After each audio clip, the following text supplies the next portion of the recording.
నెల్లూరు జిల్లాలో గృహ నిర్మాణ సంస్థల పనితీరుపై ఎమ్మెల్యే సోమిరెడ్డి చంద్రమోహన్ రెడ్డి ఆగ్రహం వ్యక్తం చేశారు. పేదలకు కడుతున్న ఇళ్ల బేస్మెంట్లు సక్రమంగా లేవని, నాణ్యతపై తీవ్ర ఆందోళన వ్యక్తం చేశారు. పేదలకేమైనా అయితే బాధ్యత ఎవరిదని సోమిరెడ్డి ప్రశ్నించారు. పనికిరాని బేస్మెంట్లను తిరిగి కట్టించాలని మంత్రులను డిమాండ్ చేశారు. నెల్లూరులో డీఆర్సీ సమావేశం అనంతరం మీడియాతో మాట్లాడిన ఆయన వరిగుంట ప్రాంతంలో థర్డ్ పార్టీ టీం చేసిన పరిశీలనలో బేస్మెంట్లలో భారీ లోపాలు బయటపడ్డాయని తెలిపారు. గత ప్రభుత్వ హయాంలో ఇళ్ల నిర్మాణంలో పెద్ద దోపిడీ జరిగిందని ఆరోపించారు. ప్రజల డబ్బుతో కడుతున్న ఇళ్ల నాణ్యతను నిర్ధారించే బాధ్యత ప్రభుత్వానిదే అని సోమిరెడ్డి చంద్రమోహన్ రెడ్డి గుర్తు చేశారు. ఇరిగేషన్ ఇంపార్టెంట్ ఇష్యూస్ ఏవైతే వాళ్ళు చేసిన చిన్న మిస్టేక్స్ ఆయకట్టు వాటిని ప్రొజెక్షన్ లో వాటన్నిటిని రెక్టిఫై చేయాలని చెప్పాము.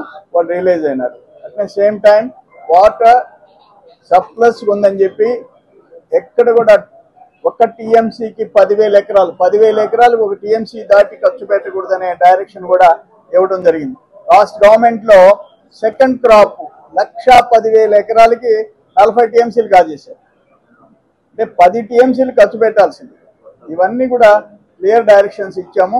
అందులో ఇంకొకటి ఏం చెప్పామంటే ఇంపార్టెంట్ వర్క్స్, అదేదో ఆ ఎమ్మెల్యేకి ఈ ఎమ్మెల్యేకి సంబంధం కాదు.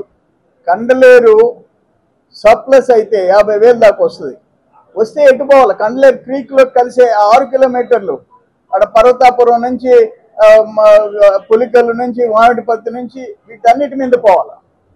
ఇది ఒక 95 crores గవర్నమెంట్ లో ఉంది. అటువంటి మంత్రులు డిస్కస్ చేసి క్లియర్ చేయించండి. సోమశిల అప్రాన్ ఇంకా పని పూర్తి కాలే. సరేపల్లి రిజర్వాయర్ బండ్ ప్రమాదకరంగా ఉంది. అటువంటి క్లియర్ చేయండి. లాస్ట్ గవర్నమెంట్ 5 ఏళ్ళు ఇరిగేషన్ ని మూతేసి సర్వనాశనం చేసింది. దాన్ని రెక్టిఫై చేయాలా? ఇటువంటి డిస్కషన్ జరిగింది. అట్లే ఇప్పుడు నేషనల్ హైవే ప్రమాదాలు ఎక్కువ ఉన్నాయి. దాని గురించి కూడా చర్చ జరిగింది.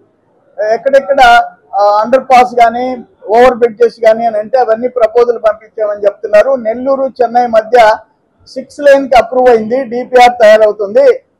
దాంట్లోనే ఇటువంటి ఇప్పుడు వెంకటాచలం దగ్గర అవసరం ఉంది, సింహపురి హోటల్ మెడికవర్ దగ్గర అవసరం ఉంది. ఇటువంటి అన్ని కూడా దాంట్లో ఇంక్లూడ్ చేసామని చెప్పి నేషనల్ హైవేలో కూడా చేయడం జరిగింది. అట్నే హౌసింగ్ ఎమ్మెల్యేలు అందరూ చెప్పారు. నేను కూడా ఒకటే మాట చెప్పాం. ఏవైతే 70,000 డ్రా చేసి ఉండారో బేస్మెంట్ లో పనికిరాని అన్నా కట్టించండి. ఆ కాంట్రాక్టర్ చేత మెడ వంచి కట్టించి ఇప్పుడు సేఫ్ అని అనుకున్న దగ్గర కొరవ కట్టండి. ఏవైతే బేస్మెంట్ ప్రమాదకరంగా ఉంటే దాని మీద కట్టి వాళ్ళ ప్రాణాలతో చెలగాటం ఆడబాకండి అని అనేది అదొక డిస్కషన్ కూడా చేశాం. సోమశిల్లో ఆల్మోస్ట్ 70 టీఎంసీలు, అక్కడ 60 టీఎంసీలు ఉన్నాయి. ఫస్ట్ క్రాప్ ఐఏబి కూడా దీంట్లోనే కవర్ చేసేసాం. ఇరిగేషన్ అడ్వైజరీ బోర్డు మీటింగ్ మళ్ళీ ఇంకొకసారి సపరేట్ గా అందరం రావటం కంటే ఇప్పుడే చర్చించేసాం. టోటల్ గా ఆల్మోస్ట్ 4.6 lakhs acres ఒక నెల్లూరు జిల్లా కండలేరు కింద ఉమ్మడి నెల్లూరు జిల్లా ఇంచుమించు 60 టీఎంసీలు కేటాయింపు జరుగుతుంది. 6 లక్షల చిల్లర ఎకరాలు పంట పండుద్ది. దాన్ని కూడా వాటర్ క్యాలిక్యులేటివ్ గా వాడాలా, సర్ప్లస్ ఉందని ఎట్ట బేస్ చేయకూడదు గత ప్రభుత్వం లాగా అని చెప్పేసి ఐఏబి మీటింగ్ కూడా దీంట్లోనే కంప్లీట్ చేసేయటం జరిగింది. అగ్రికల్చర్ కూడా అన్ని చర్చ జరిగింది. సో ఫ్రూట్ఫుల్ గా ఈరోజు డిస్కషన్స్ జరిగాయని చెప్పేసి మేము అందరికి తెలియజేస్తాం.